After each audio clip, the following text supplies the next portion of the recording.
Praise the Lord. தேவனுக்கு மகிமை உண்டாவதாக. ஆண்டவரும் இரட்சகருமாய் இருக்கிற இயேசு கிறிஸ்துவின் இணையற்ற நாமத்தினாலே இந்த கால வேளையில் உங்கள் யாவரையும் நான் வாழ்த்துகிறேன். இந்த நாளுக்கான தேவனுடைய வார்த்தை சங்கீதம் 108 அதிகாரம் 12 வசனம். இக்கட்டில் எங்களுக்கு உதவி செய்யும் மனுஷனுடைய உதவி விருதா. எனக்கு அன்பானவர்களே, இந்த வசனத்தை கவனித்து பாருங்கள். இந்த வசனம் நம் வாழ்க்கையின் உண்மையான நிலையை நேராக வெளிப்படுத்துகிறது. பல நேரங்களில் நாம் மனிதர்களை நம்பி அவர்களின் உதவியை எதிர்பார்த்து மனம் தளர்ந்து போகிறோம். ஆனால் சங்கீதக்காரனாகிய தாவீது சொல்லுகிறான், மனிதரின் உதவி நிலையற்றது, தேவனுடைய உதவியோ நிலையானது என்று சொல்லுகிறார். நன்றாக கவனியுங்கள். நாம் எதிர்பார்க்கிற மனிதனின் உதவி அது எப்படிப்பட்டது அப்படின்னா, அதற்கு ஒரு எல்லை உண்டு. மனிதர்கள் நல்ல எண்ணத்தோடு நமக்கு உதவ முன் வரலாம். ஆனால் நீங்கள் ஒரு காரியத்தை புரிந்து கொள்ளணும், அவர்களுக்கும் பலவீனம் உண்டு, அவர்களுக்கும் சூழ்நிலை மாறலாம், அவர்கள் சொன்ன வாக்குறுதிகள் நிறைவேற்றாமல் போகலாம். அதனால தாங்க வேதம் தெளிவாக சொல்லுது, மனிதரின் உதவி முழுமையான பாதுகாப்பு அல்ல. சில நேரங்களில் அது நம்மை ஏமாற்றத்திற்கு அழைத்து சொல்லக்கூடியது. ஆனால் பாருங்க, தேவனுடைய உதவி என்பது பிரைஸ் தி லார்ட், அது தாமதிக்கலாம், ஆனால் அந்த உதவி அது தவறாது.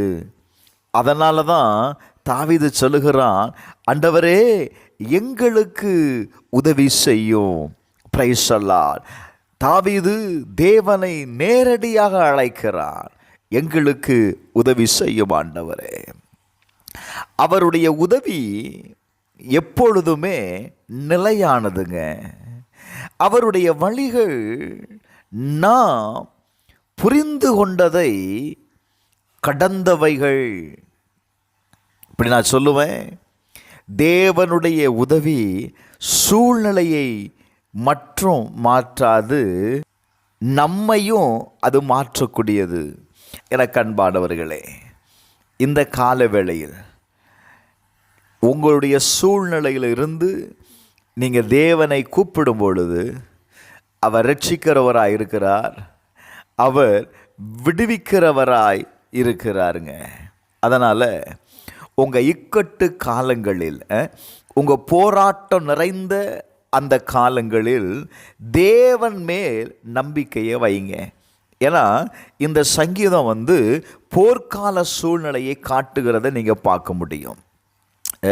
மனிதனுடைய படைகள், மனிதனுடைய திட்டங்கள் எல்லாம் போதாது, ஆண்டவரே நீர் உதவ வேண்டும், நீர் உதவி செய்யும் என்று சொல்லுகிறான். நீங்கள் சில நேரத்தில் சில திட்டங்களை போட்டிருக்கலாம், சில நபர்களை நம்பி இருக்கலாம், சில காரியங்களை இப்படி செய்யணும்னு தீர்மானித்திருக்கலாம். இருந்தாலும் நான் சொல்லுவேன், தேவனை உதவி செய்ய கூப்பிடுங்க. அப்படி கூப்பிடும்போது உங்கள் தோல்வி ஜெயமாய் மாறும், உங்கள் பயம் விசுவாசமாக மாறும், உங்கள் தடைகள் சாட்சியாக மாறுங்க. Praise the Lord. இந்த கால வேளையில் நான் சொல்லுகிற வார்த்தை என்ன தெரியுமா? நாம் போராடுகிற எல்லா இடத்திலும் தேவன் தம்முடைய வல்லமையை வெளிப்படுத்துவதற்கு அவர் வல்லவராய் இருக்கிறார். அவரை நோக்கி கூப்பிடுங்க, ஆண்டவரே எனக்கு உதவி செய்யும் என்று கூப்பிடுங்க. ஒருவேளை இன்னைக்கு மனிதனிடத்தில் கேட்ட உதவி உங்களுக்கு கிடைக்காம இருக்கலாம். மனம் தளர்ந்து போகாதீங்க. மனிதர்கள் உங்களை விட்டு போயிருக்கலாம், ஆனால் நான் சொல்லுவேன், தேவன் உங்களை விட்டு போக மாட்டார். உங்கள் நிலைகளை விட என் தேவன் பெரியவராயிருக்கிறார். என கண்பானவர்களே, மனிதரை நம்புவது என்பது சாய்ந்த கம்பியை பிடிப்பது போல. ஆனால் தேவனை நம்புவது நீங்கள் பாறையின் மேல் நிற்பதைப் போல. இன்றைக்கு இந்த கால வேளையில் தேவனை நம்புங்க. தேவனை உதவி செய்யும்படி கூப்பிடுங்க. கட்டாயம் ஆண்டவர் இந்த இக்கட்டிலிருந்து உங்களை விடுதலையாக்குவார். செபிப்போமா? பரலோக பிதாவே, இயேசுவின் நாமத்தில் செபிக்கிறோம்ப்பா. ஆண்டவரே, நாங்கள் மனித உதவி அல்ல, உம்முடைய உதவியை நாங்கள் தேடுகிறோம். இயேசுவின் நாமத்தினால ஆண்டவரே, நீங்கள் உங்கள் வல்லமையை வெளிப்படுத்துங்கப்பா. எங்கள் வாழ்க்கையில் ஒவ்வொரு போராட்டத்திலையும் நாங்கள் உம்மை சார்ந்து கொள்ள கர்த்தர் உதவி செய்யும். இந்த நாளில் எங்கள் காரியங்கள் ஜெயமாய் மாறட்டும். கர்த்தர் அற்புதத்தை செய்யும். இயேசுவின் நாமத்தில் பிதாவே, ஆமென்.